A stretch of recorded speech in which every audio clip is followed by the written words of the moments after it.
বাংলাদেশ জাতীয় নাগরিক পার্টি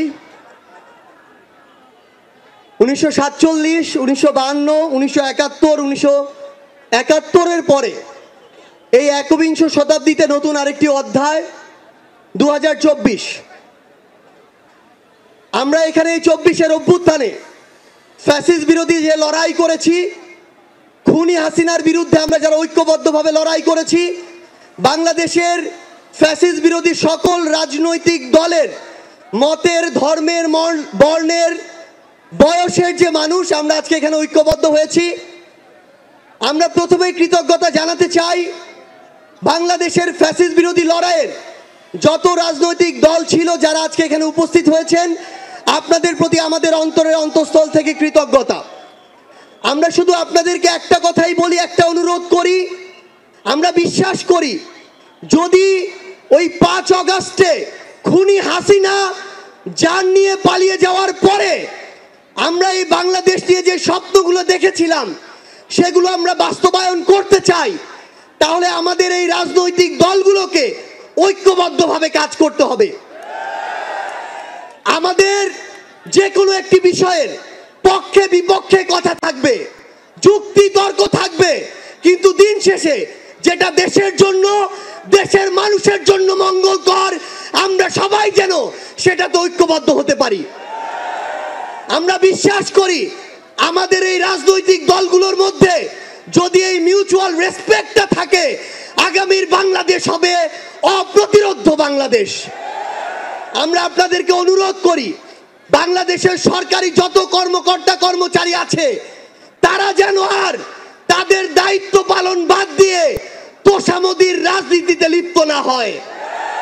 আমরা অনুরোধ করি বাংলাদেশ পুলিশ নামক যেই প্রতিষ্ঠানটিকে খুনি হাসিনা ধ্বংস করে দিয়েছে সেই প্রতিষ্ঠানটি যেন কাজের মাধ্যমে তার গৌরবটি আবার ফিরিয়ে আনে। আমরা আপনাদেরকে অনুরোধ করি সরকারি সকল অফিস আদালত যত কিছু রয়েছে, সে পুলিশ হোক, বিচারক হোক, আমলা হোক, দয়া করে জনগণ থেকে হাত পেতে ওই ঘুষের টাকা নিবেন না। দয়া করে জনগণের জন্য, জনগণের সাথে সামান্য স্বার্থের জন্য এই অন্যায়গুলো করবেন না। আমরা আপনাদের সামনে অনুরোধ করতে চাই এই রাষ্ট্রীয় প্রতিষ্ঠানগুলোকে খুনি হাসিনা নিজ হাতে ধ্বংস করে দিয়ে গিয়েছে। সকল রাজনৈতিক দলকে ঐক্যবদ্ধভাবে এই প্রতিষ্ঠানগুলোর সংস্কার করতে হবে। এই প্রতিষ্ঠানগুলোতে যেন সেই মানুষটি বসে যেই মানুষটি দেশ এবং মানুষের জন্য ভালো, সেই মানুষটি নয় যেই মানুষটি আমার মাইম্যান। আমাদের একটি জিনিস লক্ষ্য রাখতে হবে, আমার সামনে আমার আহত যোদ্ধারা, আমার সামনে 16 বছর ধরে বিভিন্ন রাজনৈতিক দলের কিংবা নির্দলীয় যারা ফাইট করেছেন তারা বসে আছেন। আমার সামনে আমার শহীদ পরিবার রয়েছে। এই প্রত্যেকটি গুম, খুন, বিচার বহির্ভূত হত্যা, এগুলোর বিচার যেন আমরা ঐক্যবদ্ধভাবে করি। এই খুনি হাসিনার বিচার যেন আমরা ঐক্যবদ্ধভাবে করি। একটা জিনিস মনে রাখতে হবে, নিজেদের সামান্য স্বার্থের জন্য যেন কোনো অপরাধী ছাড় না পেয়ে যায়। কোন অপরাধীর জন্য সুপারিশ নিয়ে আমরা যেন থানায় না যাই। কোন অপরাধীর জন্য সুপারিশ নিয়ে আমরা যেন কোনো বিচারকের কাছে না যাই। এই নতুন বাংলাদেশে ধ্বজভঙ্গ ওই শিক্ষার সিস্টেমগুলো, এই কারিকুলামগুলো আমাদেরকে ঠিক করতে হবে।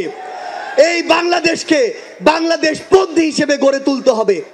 আমরা আপনাদের কাছে অনুরোধ করি আগামীর যে বাংলাদেশ আমরা স্বপ্ন দেখি, সকল রাজনৈতিক দল যদি ছোট ছোট স্বার্থগুলোকে একপাশে রেখে ঐক্যবদ্ধভাবে কাজ করি তাহলে সেগুলো আমরা বাস্তবায়ন করতে পারবো।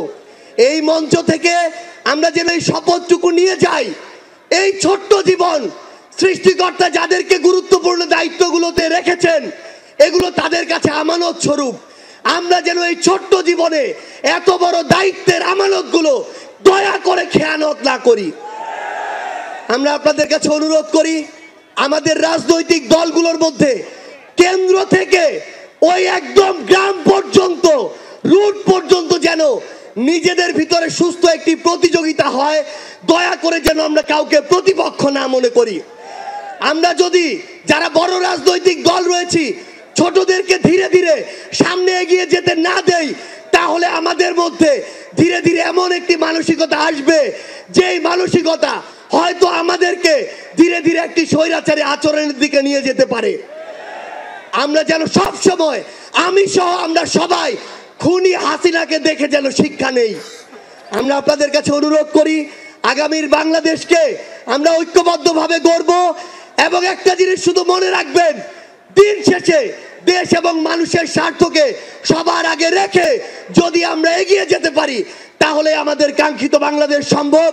আপনাদের সাথে লড়াইয়ের রাজপথে অথবা বিজয় দেখা হবে।